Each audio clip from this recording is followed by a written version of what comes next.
तो अभी से भगवान कृष्ण के जन्म महोत्सव की बहुत बहुत बधाई। हमारे लड्डू गोपाल कल्लू जी महाराज साल में एक बार उनके स्नान का हम लोग रखते हैं। तो कल रात्रि को 8 बजे से 9 बजे तक हमारे YouTube चैनल पर, फेसबुक पर आप लोग लाइव ठाकुर जी के 1 घंटे का 8 बजे से 9 बजे तक स्नान का दर्शन रात्रि को कर सकेंगे। मोबाइल पर आप लोग आराम से अपने YouTube, फेसबुक पर ठाकुर जी के सुंदर स्नान का दर्शन, जो साल में एक बार का हम लोग करते हैं, उसका दर्शन आप कर सकते हैं। एक पात्र में जल और दूध ले लीजिए। तो कहोगे गुरुजी ये कथा कहाँ से निकाल के लाए हो? तो विष्णु पुराण में से आप उसको स्मरण कर सकते हो। काय में से? विष्णु पुराण में से। एक पात्र में देसी गाय का दूध, जल उसमें रखकर, और आपके यहाँ अगर लड्डू गोपाल हो, यदि आपके घर में ठाकुर जी हो, लड्डू गोपाल हो, विष्णु जी का कोई स्वरूप हो, श्री हरि का कोई स्वरूप हो, तो उस पर आप संध्या के समय पर दुर्वा डालकर उस दुर्वा से अगर लक्ष्मी जी के नामों का 108 बार उच्चारण कर कर, घी का दिया लगाकर, कैसर के चावल साथ में रखकर केवल उस जल का और दूध का मात्र छींटा देते हो, तो उसके घर में कभी लक्ष्मी की कमी नहीं आ सकती, संपदा बढ़ती चली जाती है। 108 बार लक्ष्मी के नाम का मात्र उच्चारण कर लेने पर, भगवान विष्णु के चरणारविंद पर, भगवान विष्णु के चरणों पर केवल उस दुर्वा का, जल का, दूध का सिंचन कर देने से भी लक्ष्मी की वृद्धि होती है। आपके घर में छोटे से ठाकुर जी हैं, आपके घर में छोटा सा कन्हैया है, और छोटे से कन्हैया जो पुराने समय का है, उसको नेत्र भी लगाने की जरूरत नहीं है, क्योंकि उसके नेत्र हैं। और मान लो तुमने इतना बड़ा कन्हैया ले लिया, तो अरे बोलो तो जम के जरा, और उसका कोई एक नेत्र कहीं गिर गया, एक नेत्र कहीं चले गया, तो फिर दूसरा नेत्र लगाना पड़ेगा कि नहीं लगाना पड़ेगा? और अगर एक नेत्र पर रखोगे तो अच्छा लगेंगे कि ठाकुर जी? नहीं। तो नेत्र होना, जितनी बड़ी मूर्ति होती है, जितना बड़ा स्वरूप होता है, जितना बड़ा शिवलिंग होता है, जितनी बड़ी मूर्ति की स्थापना होती है, उतनी उसमें सेवा की और भाव की जरूरत पड़ती है। भगवान विष्णु ने जाते हुए शिव बाबा को देखा।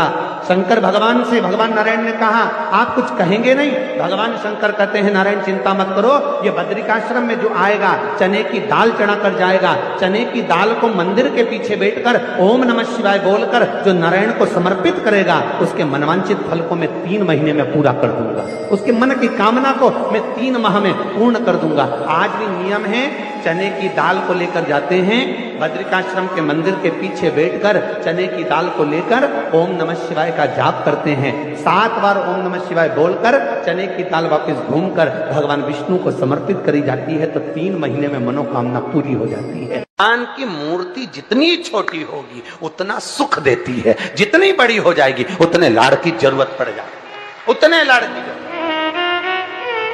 जितनी छोटी, अब आप कहोगे गुरुजी तुम इतनी बड़ी बड़ी बातें करते हो, तुम्हारे ठाकुर जी भी तो देखो कितने बड़े। आपको मालूम होगा कि इंदौर में कथा थी, बहुत साल पहले, 20 साल पहले की बात होगी, 20 बार पहले की। इंदौर के सेठ जिनके पास में ठाकुर जी थे, और उनके कोई गुरुजी, अब गुरुजी तो गुरुजी होते हैं, उन्होंने कह दिया इतनी बड़ी मूर्ति घर में नहीं होना। अब उनको कह दिया कि इतनी बड़ी मूर्ति घर में नहीं होना चाहिए, तो वो इनको नर्मदा जी में विसर्जन के लिए लेकर जाने लगे या कहीं देने के लिए जाने लगे।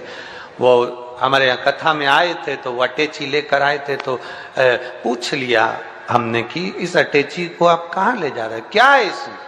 उन्होंने कहा इसमें लड्डू गोपाल है ठाकुर जी। हमने कहा कहाँ ले जा रहे हैं? हमारे गुरुजी ने कहा इतनी बड़ी मूर्ति घर में रहती है ना, तो तकलीफ होती, इसलिए हम इनको नदी में, नर्मदा जी में छोड़ने के लिए या आश्रम पर किसी के यहाँ देने के लिए जा रहे हैं। तो हमने कह दिया लाडला है, कहाँ इसको नर्मदा के जल में आप छोड़ोगे, हमको दे दो, हमारे साथ कथा में चलता रहे, आनंद से श्रवण करता रहे, भक्ति करता रहे। और क्या लाडला है वो, उसका नाम हमने कल्लू रखा, हमारा कल्लुआ है, लाडला।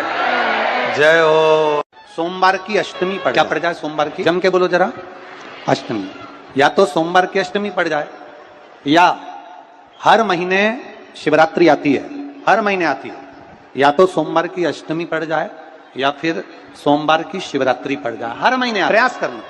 कहीं से देसी गाय का दूध मिल, थोड़ा सा दूध देसी गाय का मिल जाए, थोड़ा देसी गाय का थोड़ा सा दूध अगर प्राप्त हो जाए, बेलपत्री के पत्ते से दूध कटोरी में लेकर, मात्र बेलपत्री के पत्रे से 1-1 बूंद अगर दूध आप एक बूंद अगर ज्यादा ना मिला हो, एक चम्मच भी अगर आपको दूध देसी गाय का मिल गया हो, और सोमवार की अष्टमी पड़ जाए या सोमवार की जम के बोलो शिवरात्रि पड़ जाए, उसमें केवल अगर देसी गाय का दूध मिल जाए, जर्सी गाय का नहीं हो, देसी गाय का अगर दूध मिल जाए, बेलपत्री के पत्ते से तुम्हारे घर के अंदर अगर शिवलिंग है या मंदिर में शिवलिंग है या तुम्हारे नजदीक में कोई शिवलिंग है, उस पर बूंद बूंद एक एक बूंद अगर शिवलिंग पर दूध समर्पित कर रहे हो, श्री शिवाय नमस्तुभ्यम, नमः शिवाय, या षडाक्षर मंत्र ओम नमः शिवाय, या 33 अक्षर का मंत्र महामृत्युंजय मंत्र, इसका स्मरण कर कर शिव जी पर देसी गाय का दूध समर्पित कर कर इस बेलपत्री को अशोक सुंदरी वाली जगह पर अगर आप समर्पित कर देते हैं,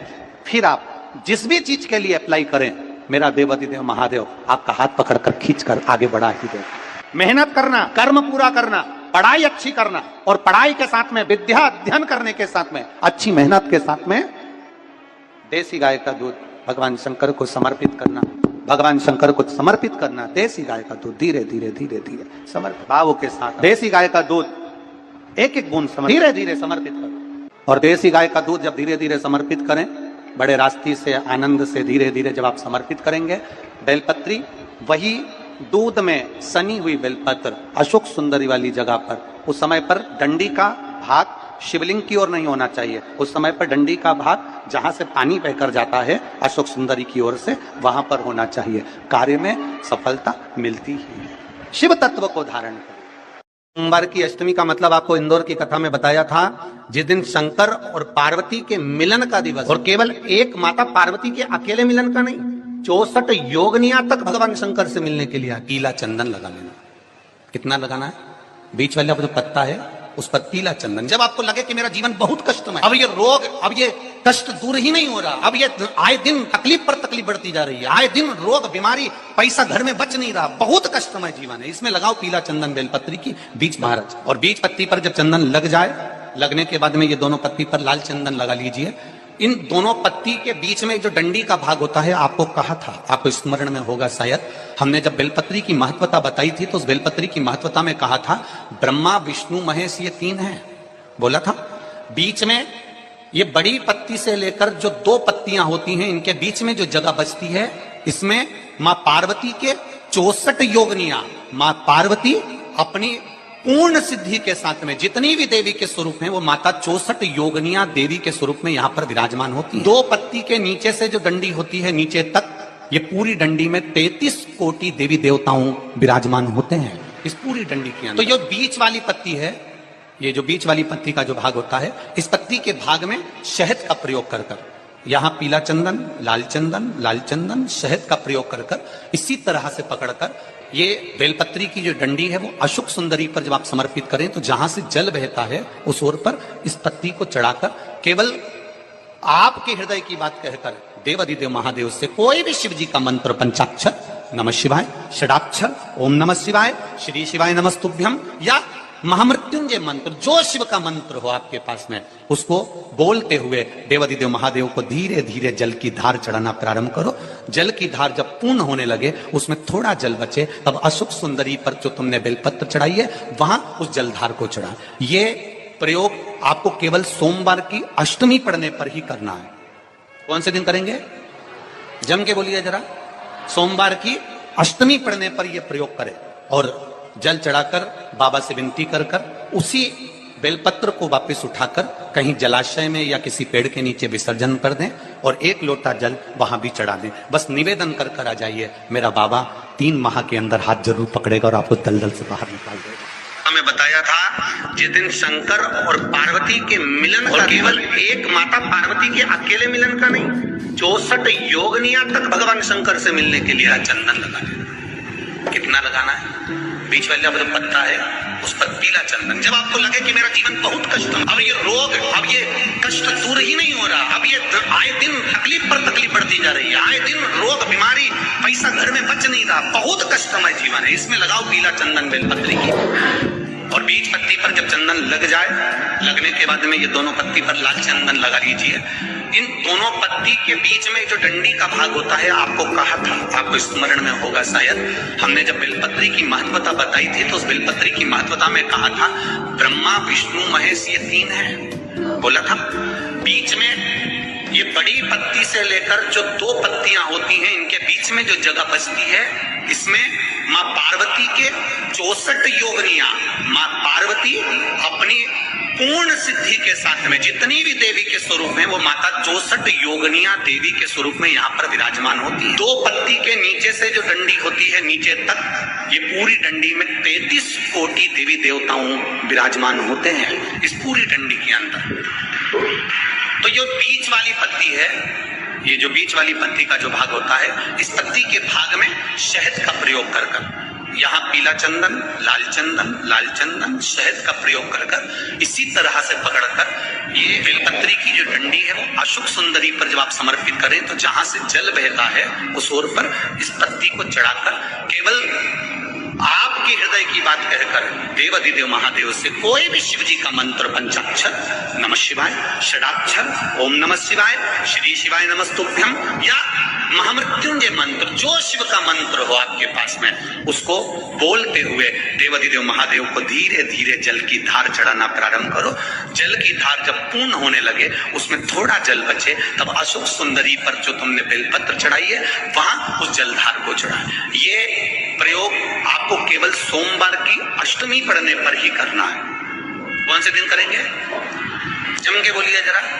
सोमवार की अष्टमी पढ़ने पर यह प्रयोग करें और जल चढ़ाकर बाबा से विनती कर उसी बेलपत्र को वापस उठाकर कहीं जलाशय में या किसी पेड़ के नीचे विसर्जन कर दें और 1 लोटा जल वहां भी चढ़ा दें। बस निवेदन कर आ जाइए, मेरा बाबा 3 माह के अंदर हाथ जरूर पकड़ेगा और आपको दलदल से बाहर निकालेगा। आइए भक्तों, आज सुनते हैं तुलसी माता की चालीसा।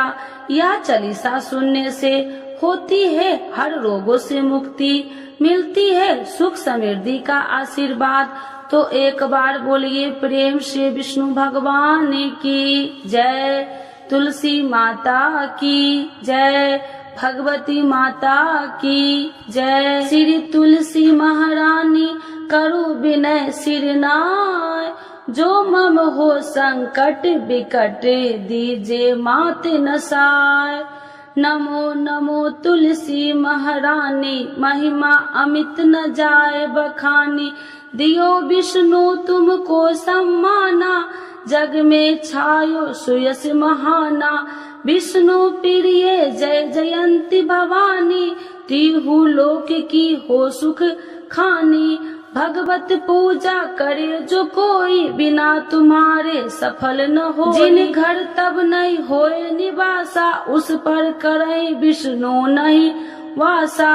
करे सदा जो तब नित सुमरन, ते ही के काज होए सब पूर्ण। कार्तिक मास महात्म्य तुम्हारा, जाको जानत सब संसारा। तब पूजन जो करे कुमारी, पावे सुंदर वर सुकुमारी। करे जो पूजा नित प्रति नारी, सुख संपत्ति से होए सुखारी।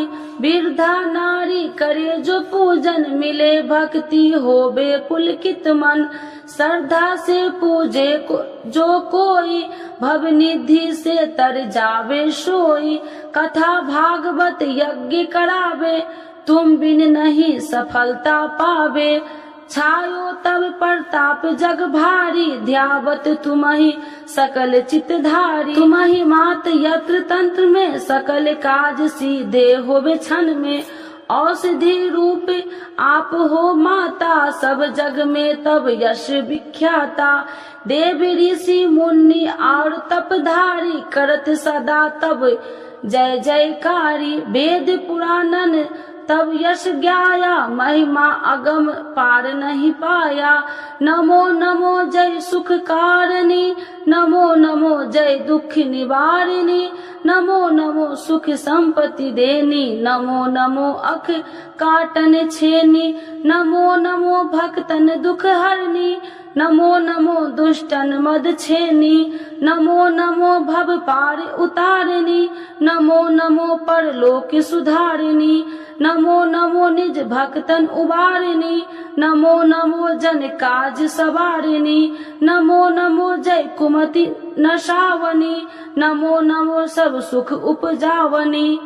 जयति जयति जय तुलसी माई, ध्याऊ तुमको शीश नवाई। निज जन जानी मोहि अपनाओ, बिगड़े काज आप बनाओ। करूँ विनय मैं मात तुम्हारी, पूर्ण आशा करूँ